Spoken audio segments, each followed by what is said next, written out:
주었지요. 아내들에게 문자로 여보 사랑해 라고 보내면 뭐라고 답장이 오는지를 반응을 보게 한 것입니다. 여러분, 아내들이 어떤 답장을 보내왔을까요? 가장 먼저 답장이 이렇게 도착했습니다. 응, 나도 사랑해. 고마워. 성경 공부 잘 마치고 조심히 운전해와. 남자들 사이에서 와 하고서 일제히 환호성이 터졌습니다. 두 번째 답장도 나쁘지가 않았지요.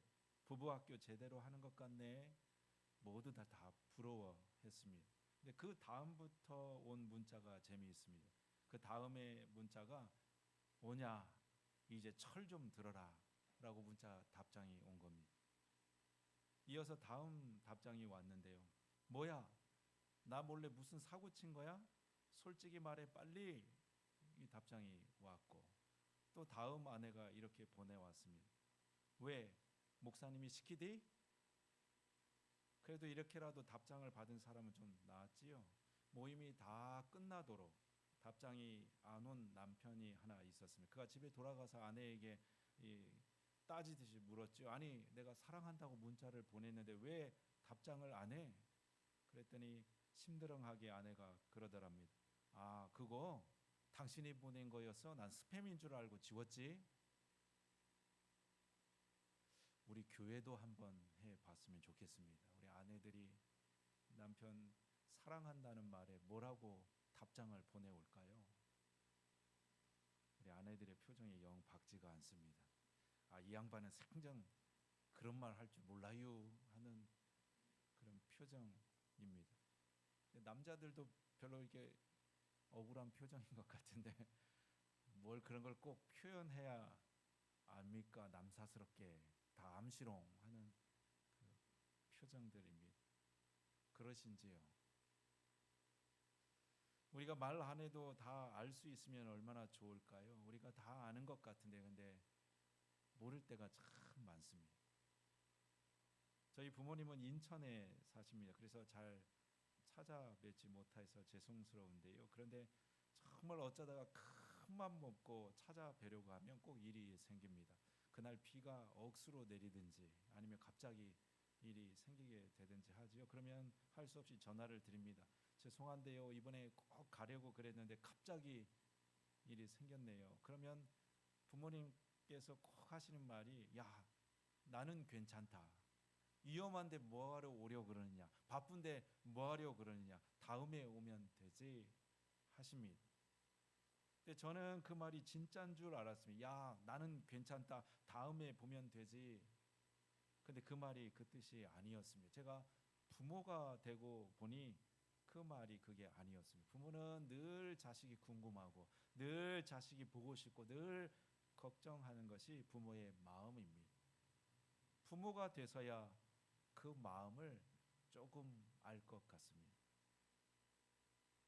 전에 한 번은 TV에서 페인트 칠하는 남자분의 이야기를 본 적이 있습니다. 평생 아파트이며 고층 건물을 페인트 칠하며 일해 오셨는데요. 아내에게는 한 번도 그 일하는 모습을 보여준 적이 없었습니다.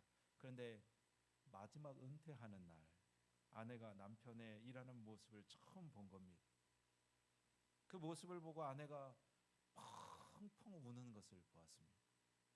아내분이 하는 말이 남편이 이렇게 고생스럽게 평생 일했던 것을 몰랐다는 것입니다.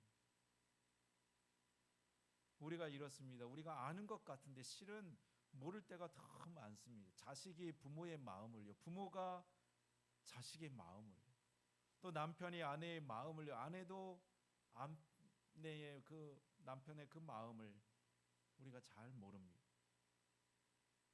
그러니 내 마음을 알아주는 이만큼 내게 위로가 되는 이가 또 있을까요? 오늘 말씀을 보시죠. 오늘 말씀은 소아시아의 7교회 중에 두아디라 교회에 주시는 말씀입니다.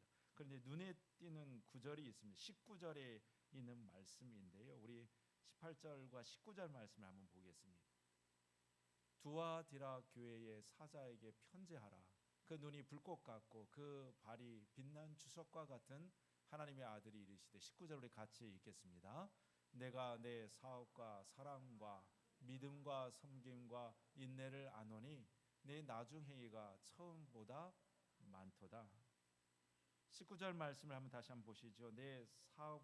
내가 내 사업과 사랑과 믿음과 섬김과 인내를 아노니 그랬습니다. 길게 기록하고 있지만 요약하면 이렇습니다. 내가 너를 안다입니다. 예수님은 두아디라 교회의 어떠함을 잘 아셨습니다. 그래서 편지의 첫 마디가 두아디라 교회 내가 너를 잘 안다였습니다. 여러분 형식적으로 안다는 말씀이었을까요? 그래서 18절 말씀에 이렇게 기록합니다.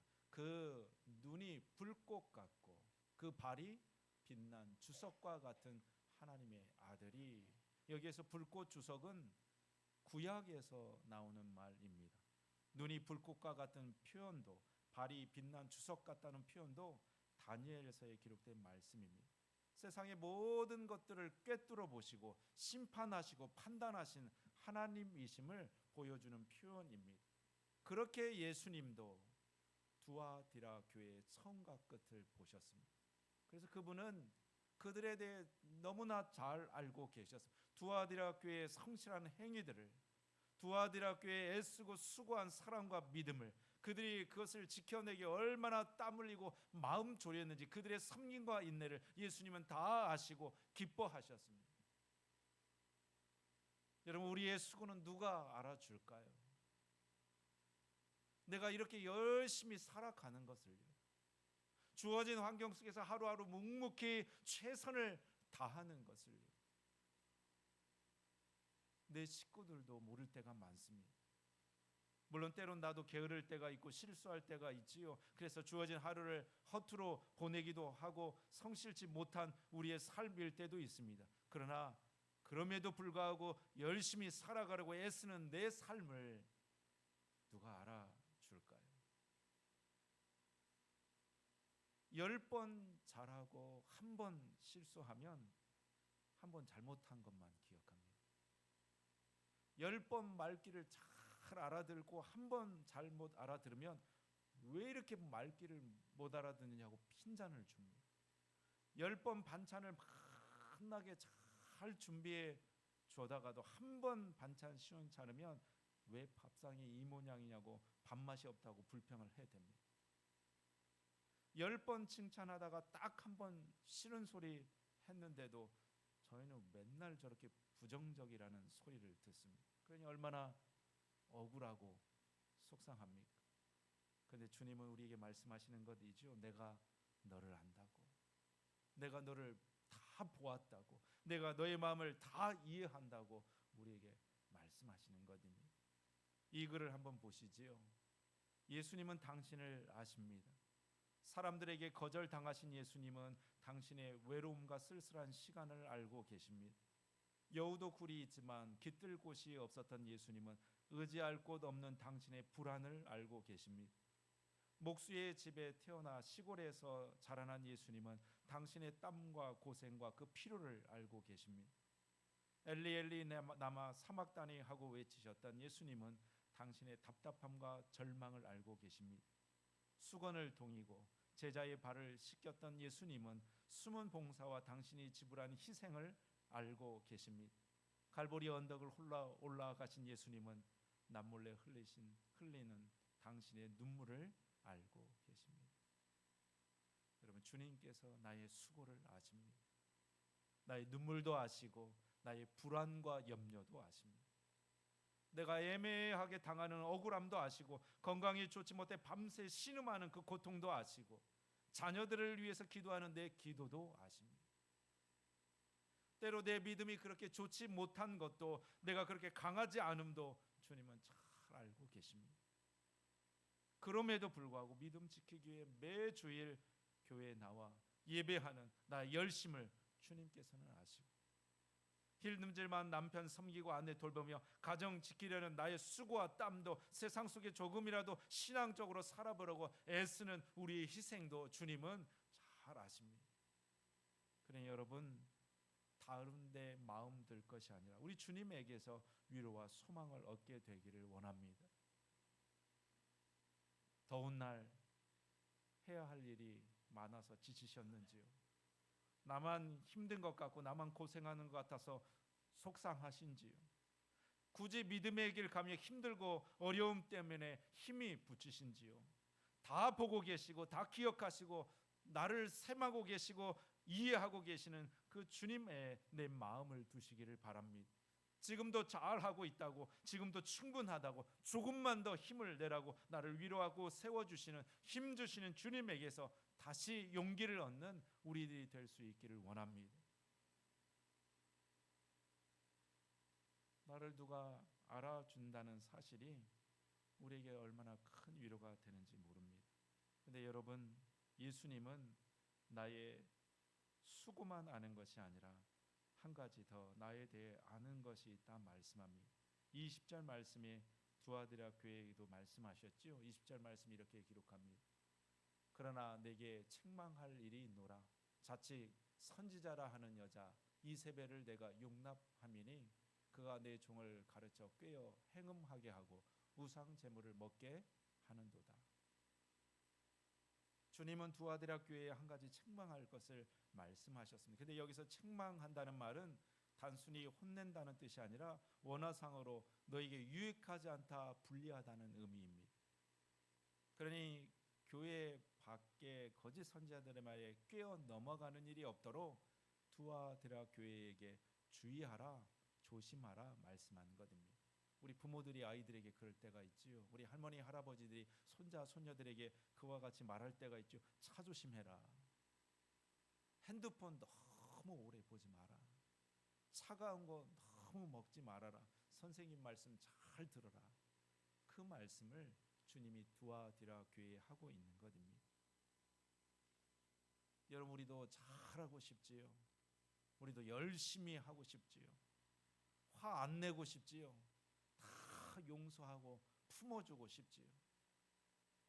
설교 시간에 딴 생각 안 하고 졸지 않고 싶지요. 하나님 주신 말씀대로 예수님 닮은 삶을 살고 싶죠. 하지만 이게 마음처럼 그렇게 되는지요? 책을 읽다 이와 같은 이야기를 보았습니다. 한 교회 목사님이 길을 걷다가 동네 꼬마들이 한 곳에 몰려 있는 것을 봤습니다. 뭐 하고 있는가 이렇게 보고 있는데 개 한 마리를 놓고서 뭔가를 열심히 말합니다.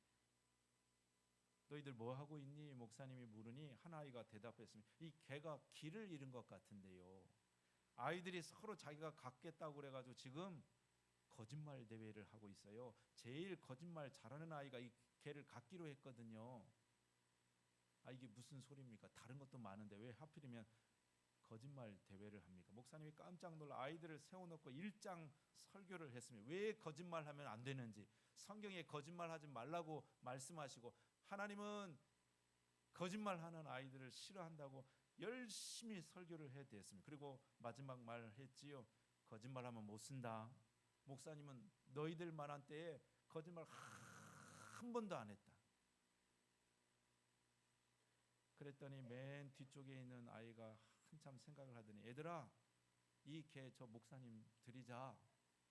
저 아저씨가 제일 거짓말 잘하는 것 같아 하는 겁니다. 목사님이 거짓말 제일 잘한다고 하니까 왜 이렇게 좋아하시는지요? 그냥 고소하시지요. 목사로서 저도 깊이 반성합니다. 하지만 여러분, 나는 좀 안 그런지요? 지난 주에간에 나는 말과 행동에 어떠하셨는지요? 가끔 정치하시는 분들 청문회에 나와 하는 말을 들을 때면 막 화가 납니다. 나는 모릅니다. 기억이 잘 나지 않습니다. 들을 때마다 막 화가 납니다. 그런데 그들처럼 우리도 숨기고 부정하고 있을 때가 있지 않은지요? 하나님 앞에서요. 예수님 제자들에게 하셨던 말씀도 그것이었습니다. 너희 중에 한 사람이 나를 팔리라 하는 말에 제자들이 했던 말이 주님, 나는 아니지요. 주님, 나는 아니지요. 물론 제자들 정말 예수님 팔지 않고 싶은 마음에 했던 말이겠지만 하주님만 예수님은 다 아셨으면 가론 유다만 예수님을 판 것이 아니라 나머지 11 제자들도 예수님을 다 버리고 도망할 것을 주님은 다 알고 계셨습니다. 하나님은 지금 이 자리에 있는 우리도 알고 계십니다. 이미 우리를 다 보셨기 때문입니다. 그래서 우리의 거짓말도, 우리의 부족함도, 우리의 부끄러움도, 우리가 적당히 세상에 속해 살았던 그 믿음 없음도 주님은 다 알고 계십니다. 그러니 우리가 아닌 것처럼 할 것이 아니라 정직히 주님 앞에 서야 하지 않을까요? 가난한 마음으로 주님 앞에 있어야 하지 않을까요? 감사하게도 주님은 이런 우리를 너무나 긍휼하게 여기십니다. 두아디라 교회에게도 그래서 말씀하신 것이 있지요. 25절 26절에 있는 말씀입니다. 우리 25절 26절의 말씀을 한 목소리로 같이 읽도록 하겠습니다. 다만 너희에게 있는 것을 내가 올 때까지 굳게 잡으라. 이기는 자와 끝까지 내 일을 지키는 그에게 만국을 다스리는 권세를 주리니. 여러분, 우리 주님은 나를 있는 모습 그대로 사랑하십니다. 나를 이미 다 아시기 때문이죠. 하지만 주님은 이런 나를 그냥 이대로 놔두기를 원치 않으십니다. 우리를 고치시기를 원하시는 것이지요. 우리의 생각을 고치기를 원하시고, 우리의 질병을 고치기를 원하시고, 우리의 어긋난 관계를 고치시기를 원하시고, 우리의 열심의 방향을 고치기를 원하고, 우리의 지금 바라보고 있는 그 시선을 바라보기를 원하시는 것입니다. 그래서 우리가 억지로 사는 삶이 아니라 세상에 이끌려가는, 상황에, 환경에 이끌려가는, 억지로 끌려다니는 삶이 아니라 주님과 함께 주인된 삶을 살아가기를 원하시기 때문입니다.